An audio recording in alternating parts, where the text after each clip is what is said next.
Hello, this is Barry O'Carroll from the Europe Direct Information Centre at Blanchardstown Library, and I'm back with another interview in our Education and Employment series. And today I'm joined by Monica Whelan. Now, Monica is a EURES advisor with the Intrio services that's linked to the Department of Social Protection. Now, EURES is a European job mobility portal. So, Monica, you're very welcome.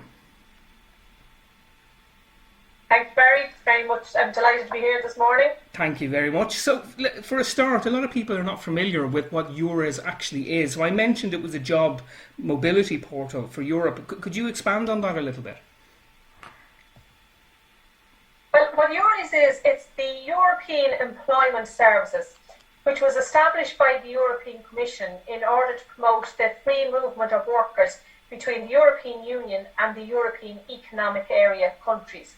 So what the service does is it helps employers to recruit workers from Europe, and it helps job seekers to find jobs in Europe. Okay, so any young people in Ireland... Primarily that's what the service offers. Because we've been doing a few of these interviews, and a lot of young people we find forget that there are opportunities maybe outside of Ireland in Europe to either study or in this case to work. So basically you're saying is EURES is there to help them link up with employers on the continent and try and find jobs there. Is that right? Yeah, and it's what we need to be doing is making more people aware of what services are available. Yeah, and that's really the aim of this, is to make people aware, young people aware of what their options are, because especially when it comes to Europe, a lot of young people, that's the problem. It's awareness. They don't realise that these opportunities are here for them. So moving on from that, could you give me an idea of the actual services that are offered by EURES? Well, there are over 1,000 trained EURES advisors throughout Europe to offer assistance. There's a data bank with over 2.5 million jobs in different countries around Europe. The EURES service supplies information on job searching in Europe, and it holds recruitment projects throughout the year, which would include European online job days. Okay. The service also provides information on living and working conditions in the different countries, and this would include information on things like taxation, social insurance, healthcare. So there's an awful lot of information on the website. Important to note that EURES Ireland is part of the EURES network. So for anyone who is looking for information, the EURES portal is www.eures.europa.eu. Fantastic, and we'll put that link down below in the video, down below this video, so people can visit that. And I had a look at it myself, and it was interesting. I saw some testimonials from people who'd gone abroad. Somebody I think went to do game developing, and lots of other things like that. So people, again, I'll provide the link, and people can read about some others' experiences about what they've done abroad.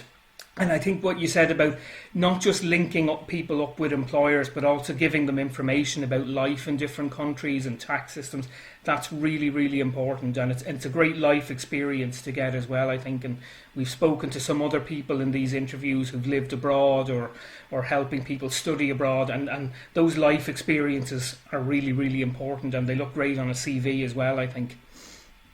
So, Yep.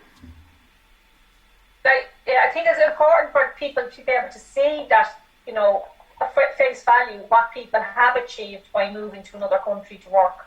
That's it, absolutely. And it's again, I've made this point a few times in this series. I think everyone should try it once in their life to do some work or study in another country. It's a brilliant experience. I've done it myself, and it really is very beneficial. So, what advice would you have for young people who are thinking of working abroad? Well, what I would say to you that it's very important for people to be prepared before they move abroad. We would always recommend that they try and get a job in the country that they're going to before they leave. Mm-hmm. People should be very mindful that CV format can differ from country to country. Mm-hmm. They must bring all relevant documents with them. So this would include even things like evidence of their qualifications. it's very important that they have a European health insurance card. If they don't have one, they should look at the website, which would be the www.ehic.ie. Okay.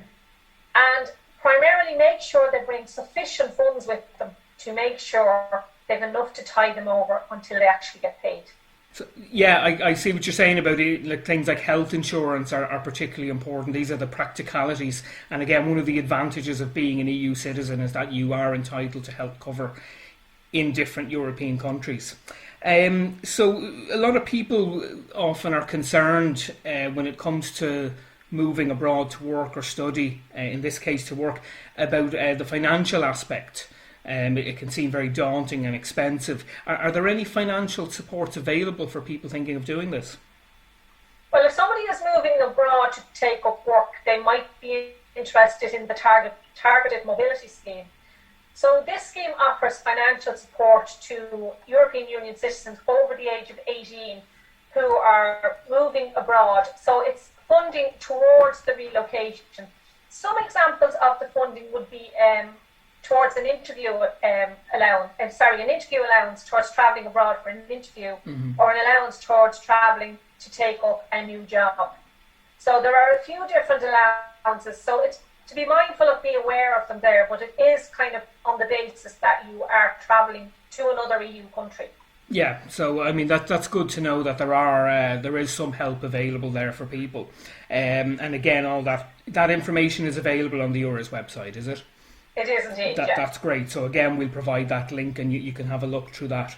Now, are there any conditions to taking part in these schemes? Yeah, well, there's quite a few conditions, but just to give you an example, like, first of all, you must be a citizen of an EU country and legally resident in an EU country, and then moving to a different EU or, as we say, EEA country to take up a job. It is important that you apply for the financial support before you leave your country to go for an interview and before you relocate to take up a job.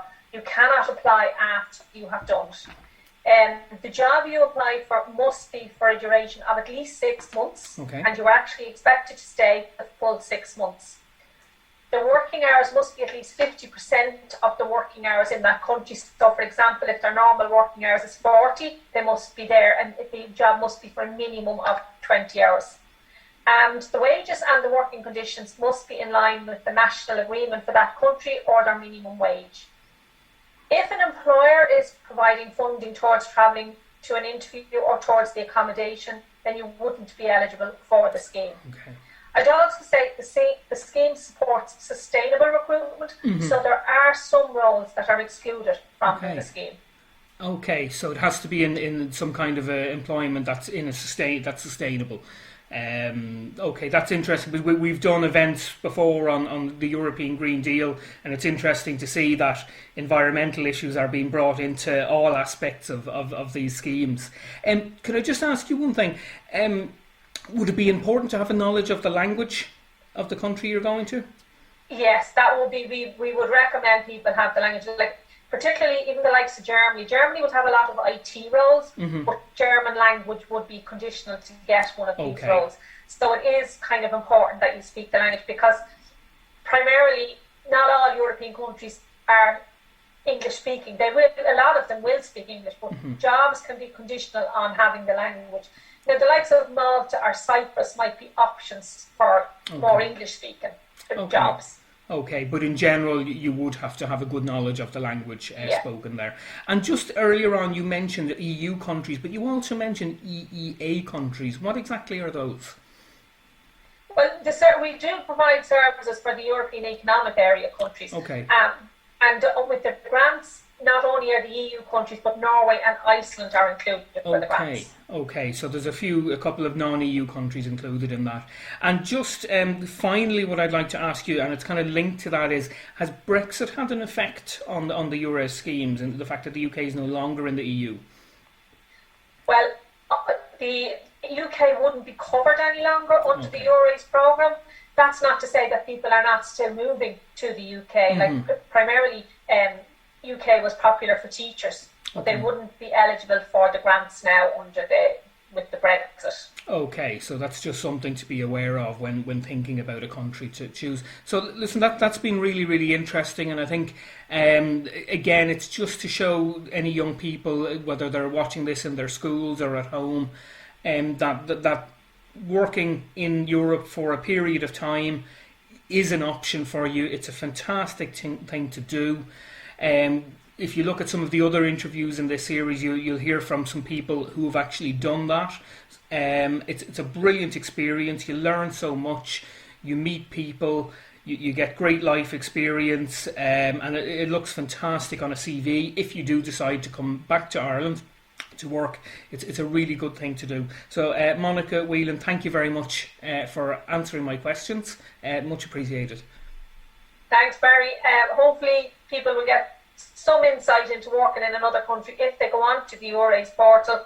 And it is great for people to have the opportunity to work in another EU country.